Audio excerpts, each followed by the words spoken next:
Hola, ¿qué tal? Muy buen día, tengan todos ustedes. Bienvenidos a esta clase del libro de los Hechos. Y pues bueno, estamos comenzando con el capítulo 3, así que bienvenidos.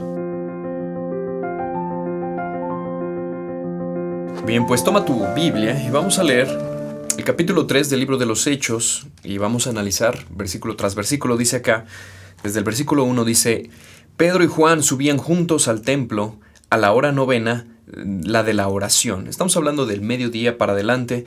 Y ustedes vamos a recordar rápidamente que bueno, la iglesia en Jerusalén está creciendo. En este último sermón de Pedro, que más bien fue el primero, en esta venida del Espíritu Santo, dice acá que se convirtieron cerca de 3,000 personas, casi como 3,000 personas, dice acá. Y bueno, perseveraban todos estos apóstoles en la doctrina y enseñaban a esta nueva gente, los empezaron a discipular y vimos también por lo menos entre 11 a 12 características que tenía la iglesia. Estas características ayudaban a que impactaran su sociedad y que más personas vinieran a Cristo. Estaban dando un testimonio ante la sociedad de quién era Cristo, ¿no? El cuerpo de Cristo aquí en la tierra. Y bueno, ahora están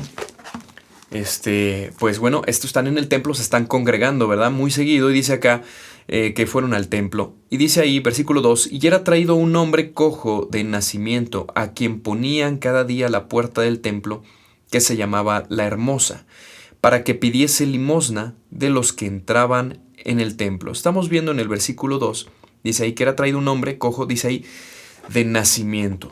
Vamos a poner ahí atención.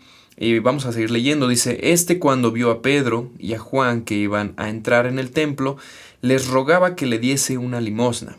Pero con Juan, fijando los ojos, le dijo, míranos. Entonces él estuvo atento, esperando a recibir de ellos algo. Mas Pedro dijo, no tengo plata ni oro, pero lo que tengo te doy. En el nombre de Jesucristo de Nazaret, levántate y anda.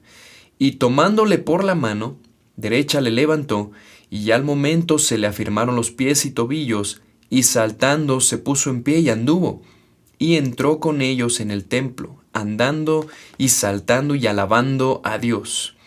Y todo el pueblo le vio andar y alabar a Dios, y le reconocían que era el que se sentaba ahí a pedir limosna a la puerta del templo, La Hermosa, y se llenaron de asombro y espanto por lo que había sucedido. Entonces, este cojo de nacimiento lo vamos a identificar como un tipo de pecador que nos va a incluir a ti y a mí.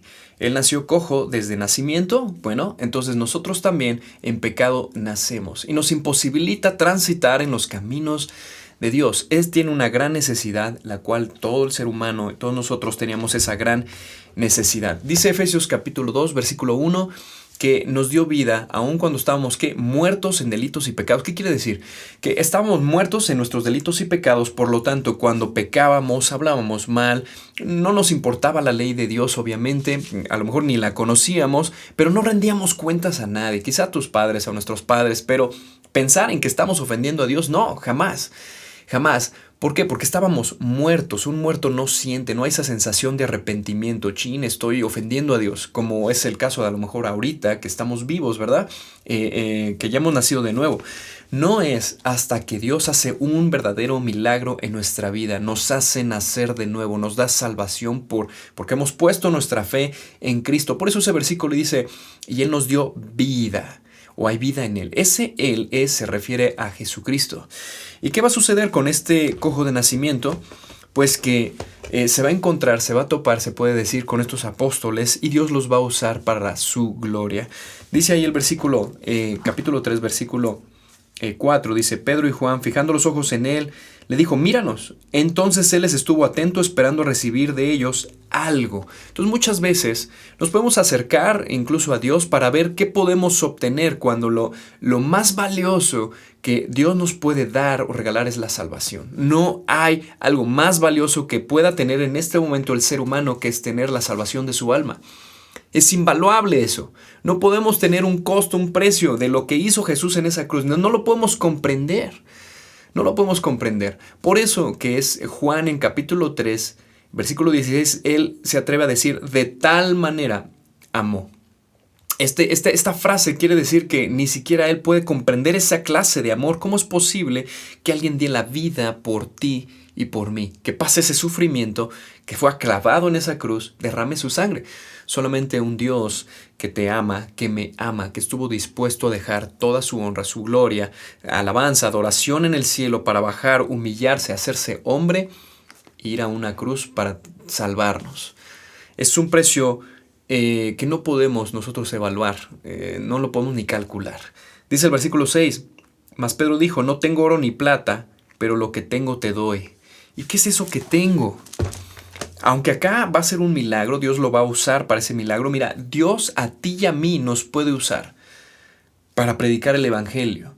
Mira, no tenemos oro, no tenemos plata, pero esto te doy. ¿Qué te doy? Lo que tengo. ¿Y qué tengo? Un testimonio. Tengo a Jesús en mi corazón. He nacido de nuevo. El Espíritu Santo mora en mi vida. Hay poder. Listo, te lo comparto. Y eso es el evangelio. Compartir las buenas noticias. Es que Jesús bajó. Fue muerto en una cruz, pero también al tercer día resucitó. Y la gente necesita escuchar este mensaje. Las malas noticias es que eres pecador. Las malas noticias es que naciste así, como este cojo. Pero las buenas noticias es que, mira, no tengo oro ni plata, podrás gastar en dinero, podrás gastar en doctores, lo que tú quieras, pero hay algo mejor todavía, y ese es Cristo, ¿no? Y entonces da la solución. Él dice, en el nombre de Jesucristo de Nazaret. Esa es la clave. Ahí está la clave. Todo lo que tú hagas para la gloria de Dios, siempre hazlo en el nombre de Jesús. Vas a misiones, estás emprendiendo un ministerio, estás trabajando con chicos, con jóvenes, con niños, con matrimonios, estás discipulando a alguien. Hazlo en el nombre de Jesús. Cosas van a suceder. Dios te va a usar para que personas conozcan a Cristo, sean transformadas, incluso puedan llegar a ser sanadas. No por ti, sino porque es Jesús. Es Dios, el poder de Dios. Dice ahí ahí en ese mismo versículo dice, levántate y anda, listo. Y tomándole de la mano, dice acá, de la mano derecha, le levantó y al momento le afirmaron los pies y tobillos. Y saltando se puso en pie, dice ahí, y anduvo.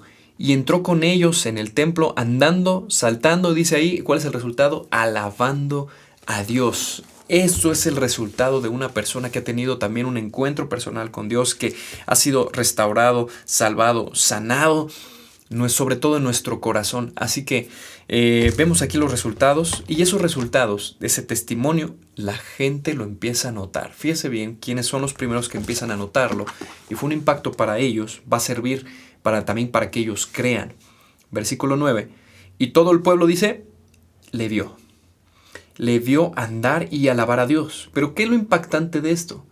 Es que esta gente conocía quién era este cojo de nacimiento, y ahora lo ven así. Es impactante. Miren, fíjense bien cómo dice el 10. Le reconocían que era el que se sentaba a pedir limosna a la puerta del templo, la hermosa, y se llenaron de asombro, de espanto por lo que había sucedido. Cuando nos convertimos a Cristo, la gente te conocía como eras, parrandero, fiestero, bebedor. Andabas mal, hablabas mal, ofendías, eras mentiroso, le faltaba respeto a las autoridades, a tus padres. La gente sabía quién eras. Cuando te conviertes a Cristo y verdaderamente hay un cambio en ti, verdaderamente has nacido de nuevo, porque solamente en los que han nacido de nuevo el Espíritu Santo empieza a hacer esa obra. Listo, eres salvo. La gente lo empieza a notar, sobre todo la gente, como dice acá, los que te habían observado, los que te veían, tu familia, tu esposa, esposo, hijos, hermanos, la gente más cercana, amigos, vecinos, empiezan a notar que algo sucedió contigo.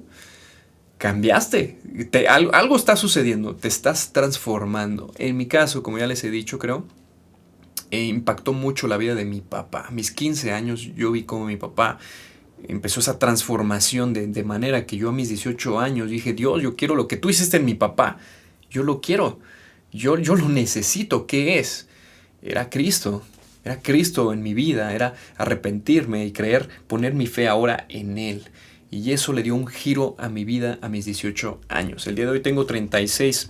La mejor decisión que he tomado en toda mi vida es seguir a Cristo. ¿Y la tuya? Así que, bueno, ¿qué está sucediendo acá con este hombre? Pues que está siendo de impacto, de asombro, dice acá, ¿verdad?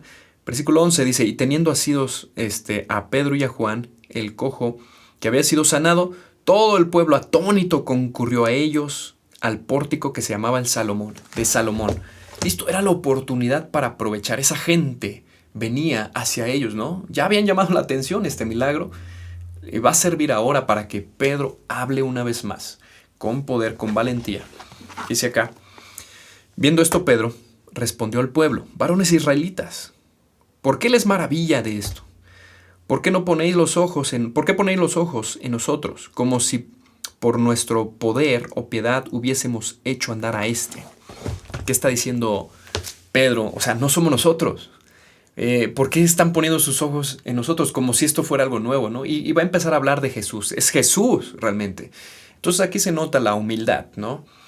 Hay mucha gente que tiene ministerios exitosos, pero desgraciadamente separan mucho el cuello, ¿no? Y decimos, no, es que es mi ministerio, ¿no? Es que la capacidad, la inteligencia que viene, ¿no? Y que va. Y muchas veces podemos decir nosotros, yo. No, tranquilo. Hey, tienes que bajarte ahí, bajar a la tierra, humillarnos. Realmente es Dios. Es Dios quien quiere usarte, y no porque lo merezcas o porque seas bueno en esto, no, sino es gracia, es por pura gracia.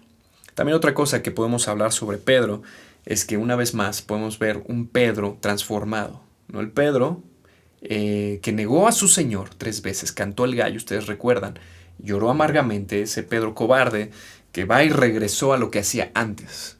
Muchas veces tú y yo podemos ser ese Pedro que no maduramos y queremos estar siempre ahí queriendo disque servir. Yo te amo, Dios, te sigo hasta el fin del mundo y cantamos, heme aquí, envíame a mí. Pero el día que Dios te pide que le sirvas, que cambies, que vivas en santidad, no quieres hacerlo. Lo niegas delante de tus amigos, lo niegas delante de tu familia. Te da vergüenza ser cristiano. Tienes que madurar esa parte, pedir ayuda a Dios y que el Espíritu Santo haga una verdadera obra para que seas valiente. Es lo que se ocupa. Jóvenes, hombres, mujeres, de todo tipo de edades, hombres de Dios, que estén dispuestos a levantar su mano y ser valientes. Pedro en este momento, totalmente diferente. Vemos un Pedro valiente. Ahí hay judíos. Se está arriesgando. Puede ser que lo apedreen, que lo correteen, que lo metan a la cárcel. Como va a suceder más adelante, ¿no? Es un riesgo. En este momento, Dios guardó su vida. Pero vemos más adelante cómo Pedro tiene que sufrir, ¿verdad? Ese es el riesgo de todo siervo de Dios. Hay riesgos. Esta es la guerra y se vive una guerra diariamente cuando predicamos el Evangelio. Vamos a continuar.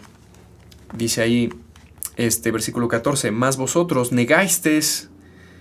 versículo 13 dice, el Dios de Abraham, de Isaac y de Jacob, el Dios de vuestros padres, ha glorificado a su Hijo Jesús, a quien vosotros entregasteis. Y negasteis delante de Pilato, cuando éste había resuelto ponerle en libertad. O sea, les está diciendo su pecado. Mira, esto es lo que ustedes hicieron. Era inocente, pero ustedes querían que lo crucificaran, ¿verdad? Versículo 14, mas ustedes negaste al santo y al justo, dice, y pediste que se les diera un homicida. Todavía peor. No solamente era inocente, sino que pediste a un homicida, o sea, preferiste a un homicida. O sea, el pecado de Israel, de esta gente que estaba ahí, era grande. Dice acá, en versículo 15, y mataste al autor de la vida, a quien Dios ha resucitado de los muertos, del cual nosotros somos, dice, testigos. Dice, y por la fe en su nombre, a este que vosotros veis y conocéis, le ha confirmado su nombre, y la fe que es por él dado. Esta completa sanidad en presencia de todos ustedes. Mas ahora, hermanos, sé que por ignorancia lo habéis hecho, como también vuestros gobernantes, pero Dios ha cumplido así lo que había antes anunciado por boca de los profetas, tantos profetas que hablaron sobre que esto iba a suceder. Jesús cumpliendo más de 200 profecías. Ahí hay un documento, no recuerdo la verdad, pero puedes buscarlo en Google. Las profecías cumplidas por Jesús. Muchas. O sea, como para decir, no, pues, o sea, no es el Mesías. No, o sea, no es así. Jesús cumplió varias, ¿no? Creo que uno de los pasajes más conocidos, Isaías 53, sobre este cordero, ¿verdad? Inmolado, que Dios cargó en él la iniquidad de todos nosotros como cordero, fue llevado al matadero, que enmudeció en manos de sus trasquiladores. Todo esto profetizado años atrás, Jesús cumpliendo estas profecías. Versículo 19. Así que aquí viene el propósito por el cual, ¿verdad? Primero exhorto, les digo las malas noticias, es tu pecado, te condena, estás bajo la ira de Dios. ¿verdad? Pero también tengo que ir a la solución. No solamente dejar malas noticias. La gente ya sabe que están malas noticias o hay que recordarles. Hay que darle la buena noticia. Así que viene acá, arrepiéntete, dice arrepentíos y convertíos. O sea, de ese camino que lleva a la muerte, listo, arrepiéntete es dar 180 grados, habíamos dicho, y convertíos. ¿A quién? A Cristo. Ahora tú pensabas esto de Cristo, pues ahora piensa esto. Jesús es el Mesías, es el Dios verdadero. Dice acá, así que arrepentíos y convertíos para que sean que borrados vuestros pecados, para que vengan a la presencia del Señor tiempos de refrigerio. Apocalipsis 1:5 nos habla justamente de esto. La sangre de ese cordero nos limpia.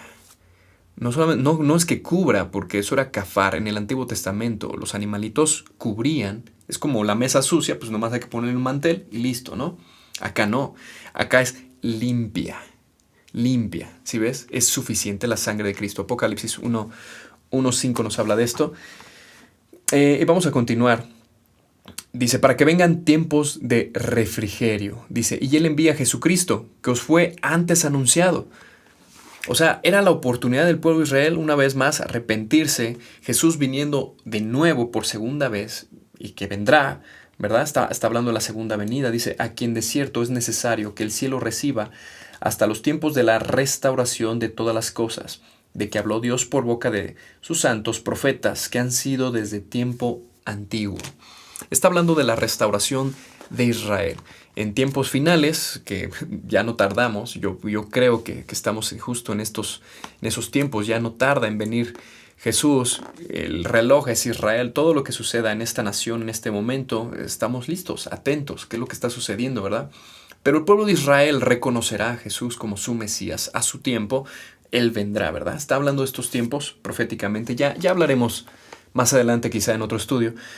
Muy interesante, ¿verdad? ¿Cómo será esa segunda venida y qué tiene que ver Israel? ¿Cómo será restaurado Israel? Versículo 22 dice, porque Moisés dijo a los padres, el Señor vuestro Dios os levantará profeta de entre vuestros hermanos como a mí. A Él oiréis en todas las cosas que os hable. Hablando de este Mesías, ¿verdad? Hablando de Jesús. Fíjate, desde tiempos de Moisés. Versículo 23. Y toda alma que no oiga aquel profeta será desarraigada del pueblo. Y todos los profetas desde Samuel en adelante, ¿cuántos han hablado? También han anunciado estos días. Vosotros sois los hijos de los profetas y del pacto que Dios hizo con nuestros padres, diciendo a Abraham, en tu simiente serán benditas todas las familias de la tierra. Ustedes pueden recordar ahí en Génesis capítulo 13 en adelante esta promesa a Abraham, ¿verdad? Que si dejara esa tierra y confiaba en él le daría un hijo, el hijo de la promesa, del cual nacería una nación, pero no solamente eso, sino que de esa nación nacería el Mesías, pero también sería bendición a todas las naciones. Acá nos ha llegado, ¿verdad? Nación, estamos en México. Ha llegado esta bendición. Hemos sido bendecidos. Jesús nos ha salvado, ¿verdad? Y por último, dice versículo 26, a vosotros primeramente Dios, habiendo levantado a su Hijo, lo envió para que les bendijese, a fin de que cada uno se convierta de su maldad. Y este último pasaje me recuerda a Juan capítulo 11, que dice, a los suyos vino, pero los suyos no le recibieron. Y allí se abre una puerta, ¿verdad? Para nosotros, los gentiles, que también se estudia en Romanos, pero ahí en ese mismo capítulo de Juan, capítulo 1, en el versículo 12 dice más, y ese más conecta con todos aquellos que a lo mejor no somos judíos, ¿no? Dice, más a todos los que creyeron, le recibieron, les dio la potestad de ser hechos hijos de Dios. Y ahí te incluye a ti y a mí, si no eres judío, nos ha incluido Dios. Por un tiempo, entre esa plenitud, ¿verdad?, de gentiles a creer en Jesucristo, porque esto se acabará, terminará, Jesús vendrá. Pero mientras tanto, así como Pedro, tenemos que armarnos de valor. Hermano, te animo a que hables el Evangelio, que te involucres en tu iglesia en misiones, en las salidas que luego hacen a compartir. Llévate folletos, comparte ahí en el transporte a tus trabajadores si es que tienes, ahí a tus compañeros.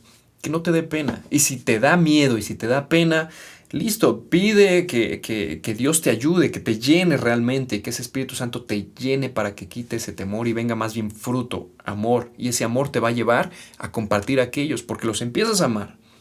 Te importan, sabes que su vida está en juego y necesitan vida eterna también. Hay gozo, hay paz, paciencia, hay benignidad, templanza, mansedumbre y dominio propio. Estos frutos del Espíritu Santo necesarios hoy en día para seguir predicando. Así que Dios les bendiga. Vamos a orar, vamos a poner pues nuestra vida en manos de Dios para que nos use así como a Pedro. Amén. Gracias Dios por este día. Recordarnos Dios tu palabra que nos habla, Señor, para animarnos, Señor, a compartir el Evangelio con aquellos, Señor, que te necesitan, así como este cojo de nacimiento, Señor. Tanta gente que está en pecado aún desde su nacimiento, Padre. Que te necesitan, Dios. Te pido que nos uses con poder, Señor, que tu Espíritu Santo nos llene, Señor. Pero también anímanos, Señor, a procurar eso, porque sabemos que es nuestra responsabilidad también, Señor. Danos apetito por tu palabra, Señor. Permítenos tener ese tiempo siempre de intimidad y de oración, Señor. Congregarnos, involucrarnos, Señor, con la iglesia local, Señor, en las actividades y seguir compartiendo tu palabra. Te pedimos esto en el nombre poderoso de Jesús. Amén.